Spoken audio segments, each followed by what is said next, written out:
Look, what if I told you that very system designed to enslave the masses financially is also the secret to unlimited wealth and freedom? What if I told you that the wealthy don't earn money, they leverage it? And what if I told you that the key to this power has been hidden in plain sight, deliberately obscured from you, the average person? And so today we rip back the curtain. We're gonna talk about the power of credit. Look, for decades you've been fed the narrative: debt is bad, avoid it at all costs, pay cash, live within your means. And yes, for the undisciplined spending on depreciating assets like cars, that is true. But this simple moralistic view of debt is a lie. It's a deliberate oversimplification designed to keep the vast majority of people out of the real game. It teaches you to fear credit, while the elite, that's the people at the top, are using it as their most potent weapon. Look, we can even get philosophical. What is credit truly? It's not just a plastic card or a loan agreement. Philosophically, credit is a social agreement, a belief in the future.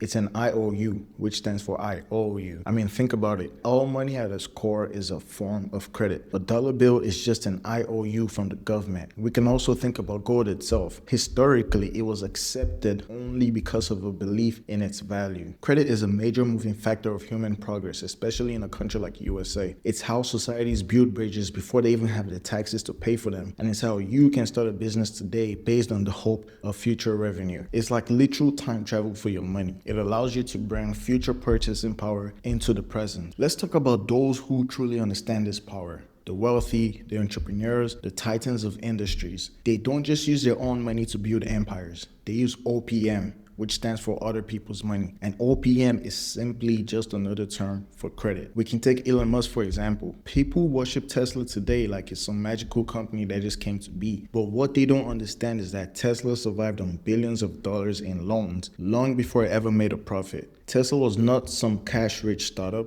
It was a company on the edge of collapse multiple times. And so here's what actually built Tesla. Number one, government-backed loans. Tesla received a $465 million loan from the US Department of Energy long before it was profitable. This was not Elon Musk's money, it was government credit, funded by taxpayers like you. That loan literally kept Tesla alive. 2. Bank loans and credit lines. Tesla used credit lines from banks, convertible debt offerings, and even borrowed capital for factory expansion. Every new factory, every new production line, every new model was funded with borrowed money and not profits. 3. Bond issuances. Tesla repeatedly issued bonds, which is just another form of debt. This made investors be able to lend Tesla billions of dollars, betting on its future success. So if you ask me, that is credit, that's OPM. That's literally future money being brought into the present. And so we all have to understand that Tesla actually lost money for about a decade straight, but the company kept expanding because it had one thing: access to credit. And while the average person is being told, don't use credit, stay out of debt, debt is dangerous, someone like Elon Musk was scaling factories across the world using other people's. And so here's the twist. Once Tesla actually became profitable, all the debt that Elon Musk used, it was turned into equity worth hundreds of billions of dollars. He leveraged credit, then turned it into assets, and then those assets paid back the debt. Now, I'm not saying go borrow millions or billions of dollars. I mean, you can't even do this yet simply because your credit is not even near worthy enough to borrow such. You might ask why you're being told this information, but later down this video, you would understand why the story of Tesla is very important for you as an individual. These wealthy people, they leverage debt to acquire assets like real estate,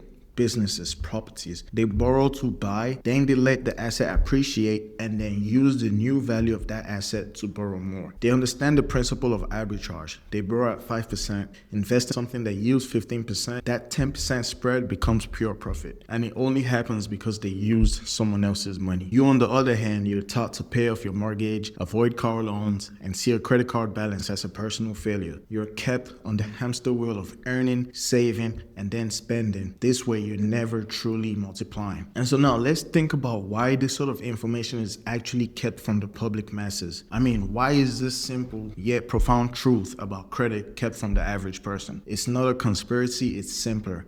Profit motive. Banks profit most when you pay high interest on bad debt, consumer debt, I mean by that, or when you're simply unbanked. They don't want you to become a savvy borrower who knows you can use 0% interest lines for investments. Because even when you look at it, I can estimate that at least 50% of bank profits come from the interest rates that you as an individual pays for your cars, houses, shit, even clothes that you finance. The second one is control. An uneducated populace afraid of debt is easier to control. They remain employees and not employers. They remain consumers, not investors. And the third is the complexity. The real game of finance truly is complex. We have Metro 2 reporting, FICO algorithms, business credit structures. These systems are deliberately made opaque. And if it's too complicated, most people would just retreat to the debt is bad mantra. This is not about blaming banks. It's about understanding the game so that you can play it. Amidst all the negativity, there's actually good news. This knowledge is not reserved for a secret club. It's actually available for anyone willing to learn. Understanding the true power of credit means prioritizing your personal credit first so that you can build it up to then be able to access lines of credit. For instance, 0% interest business credit to start or scale a venture. Understanding what credit can do also means leveraging debt to acquire income-producing assets with the overall goal of building a financial fortress that protects your wealth. It's not about being reckless, it's about being strategic. It's about taking control of your financial future, moving beyond fear, and then stepping into an arena where real wealth is built. And so in my next video, we're gonna dive into the secrets that credit bureaus don't want you to know. I'll see you in the next one.